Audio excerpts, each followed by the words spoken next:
Y'all, this movie was amazing. Amazing. Amazing. Like, I'm so tempted to say 10 out of 10. Like, amazing. Amazing.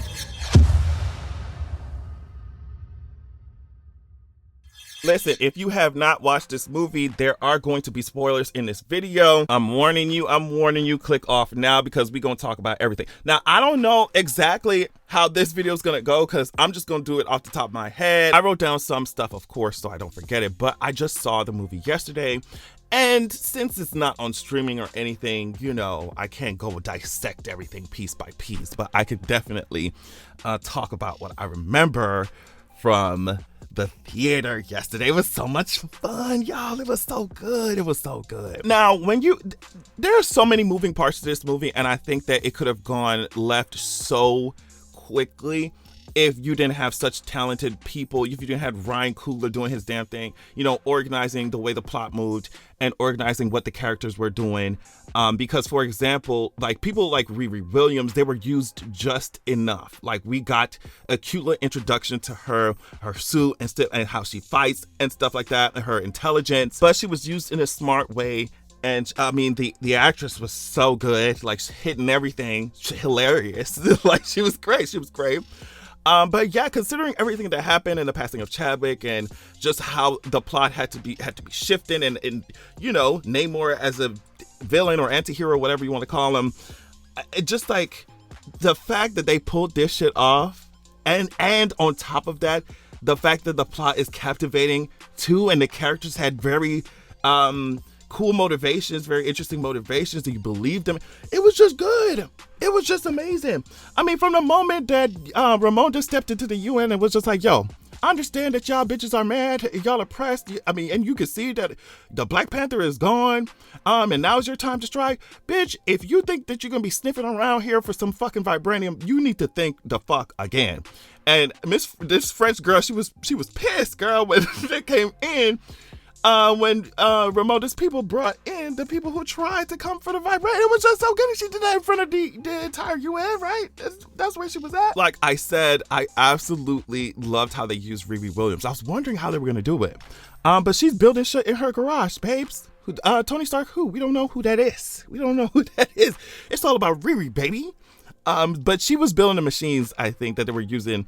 Well, she didn't build. I think they stole her plans or some shit, right? Like they stole her shit. And they used what she built, what she did to create these machines that can detect vibranium.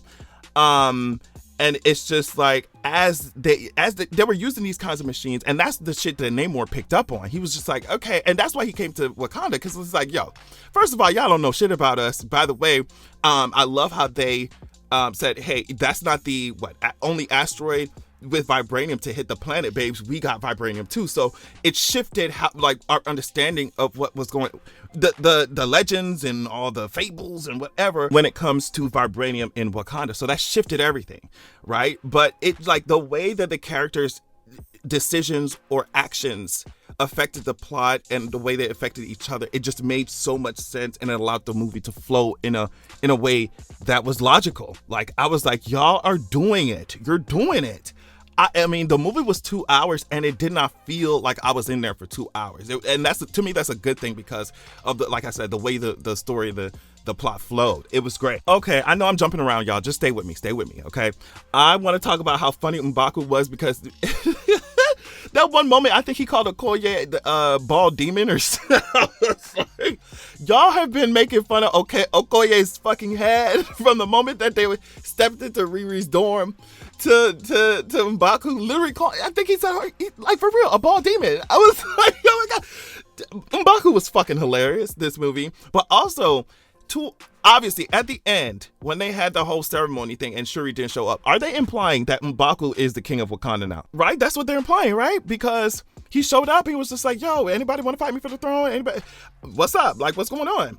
And he was the only one there. Shuri didn't show up. So I'm just like, and then on top of that, you have to remember that Shuri, if she wanted to fight for the throne, she would have the powers of the Black Panther stripped the fuck away. Now, let me tell you something. The only way I would want to fight M'Baku's ass is if I have the powers of the fucking Black Panther. Are you serious? Absolutely not. I'm not fighting M'Baku with no powers. It's not happening. Now, he could, look at them thighs, girl, them thighs alone, sweetie. I'm not fighting him. I'm not fighting him. So, yeah, he's the king of Wakanda. At least that's what I got from it. until maybe T'Challa's son, the prince, grows up, which was such a cool scene to see. It was so emotional too at the end. The way that some of these actors were acting down, it made it seem like, oh, y'all aren't just I mean, that's the art of acting, but it made it seem like, damn, y'all are talking about T'Challa, but y'all are also talking about Chadwick too. You know, like certain scenes when they're like dealing with loss and mourning and stuff. It was just, it was beautiful. I love that we got to see Nakia and where she was for the past 6 years or whatever, right? She was in Haiti doing her thing. Also, the Ross and Valentina thing dynamic was really cool too. A really interesting interesting pieces to add to the story, because of course Valentina's like, bitch, we want that vibranium. I don't care what the fuck y'all talking about. And Ross, because he has such a connection with the Wakandans, he was not trying to just blow they shit up, like, you know. But Valentina don't give a fuck about none of that shit. Valentina's like, girl, hand it over. You know, I have bugged the beads, so I already know what y'all been talking about. What's going on? So of course I think that's gonna be one of the guiding things as we move forward in this phase, or in the next phase, because I think they're also talking about doing like Wakandan Disney Plus series too. So that's gonna be cool. Okay, so I really loved when Namor, even though he kidnapped the fuck out of Shuri, or whatever, they took Shuri.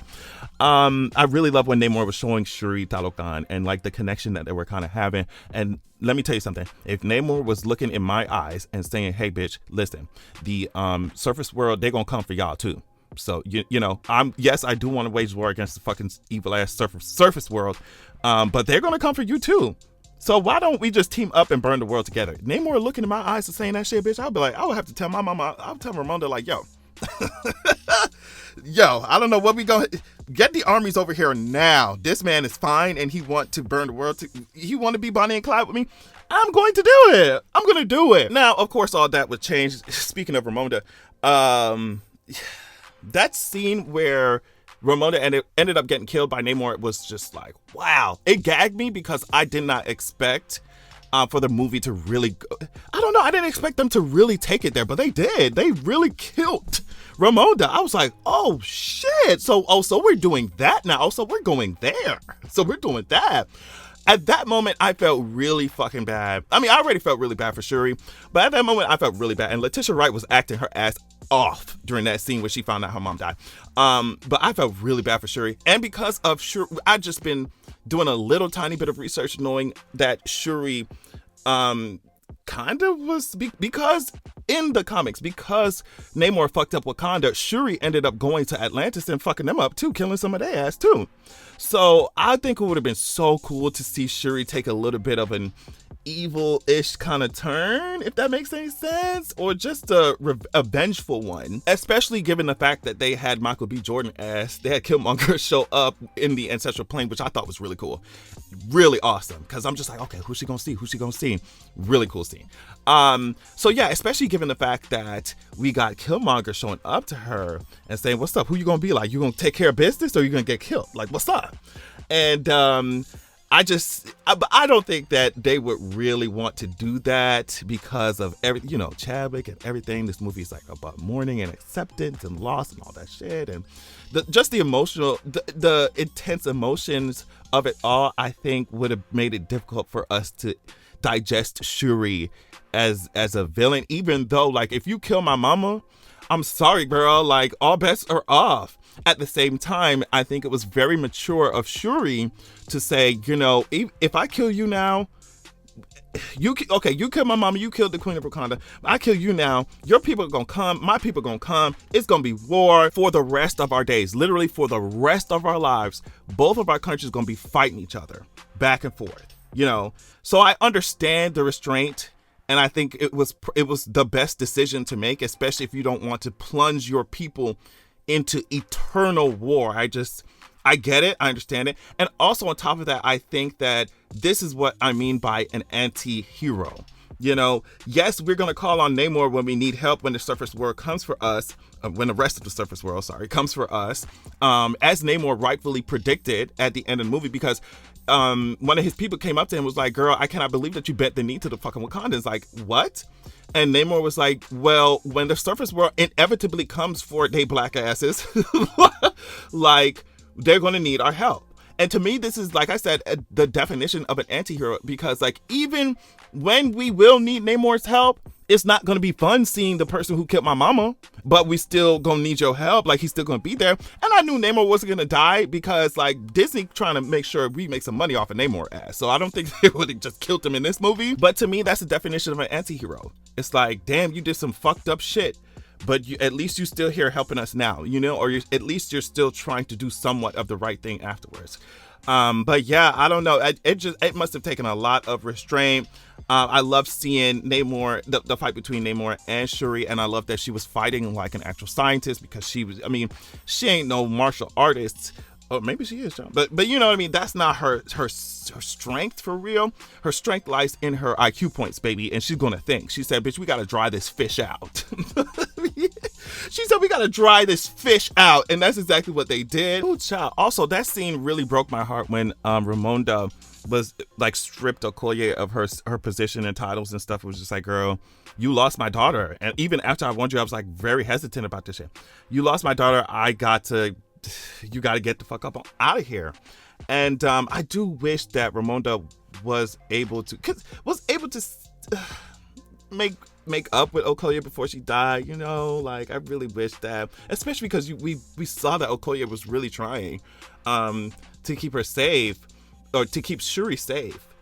But it was cool to see the Midnight Angel stuff happening, even though Okoye was just like, girl, these suits are ugly, blah, blah, blah, but they're effective, babes.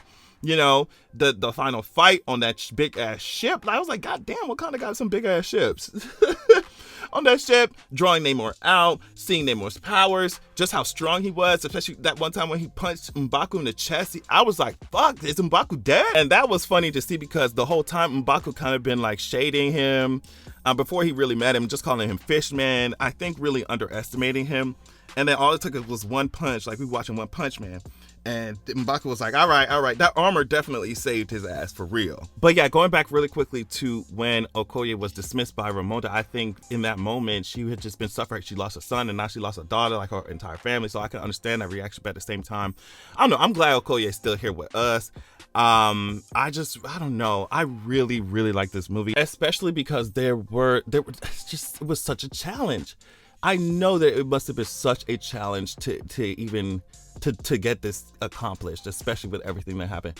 But the fact that the plot was strong and that the action sequences were so much fun to watch, and we got introductions to characters without it making it feel clumsy, and then we got, you know, Shuri dealing with all of this loss, like, you know, and how she just did not let that cloud her judgment when it came to her people, right? And understanding that, yes, as much as I want to end this man right now, the implications for what that would mean in the future for my people would be crazy. It would be just way too much death, And she's like, she's already experienced enough loss at this point.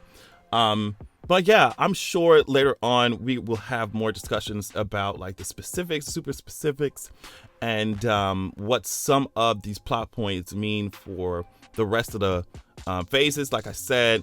But also, as I did mention before, I'm excited to see what they're going to bring to these Disney Plus series when it comes to Wakanda. I think that Ryan Coogler knows exactly what the fuck he's doing. I think he knows exactly what he's doing, and he really made a good ass movie. So let me know what y'all thought about it. Love y'all so much, and I'll check in with y'all later. Peace.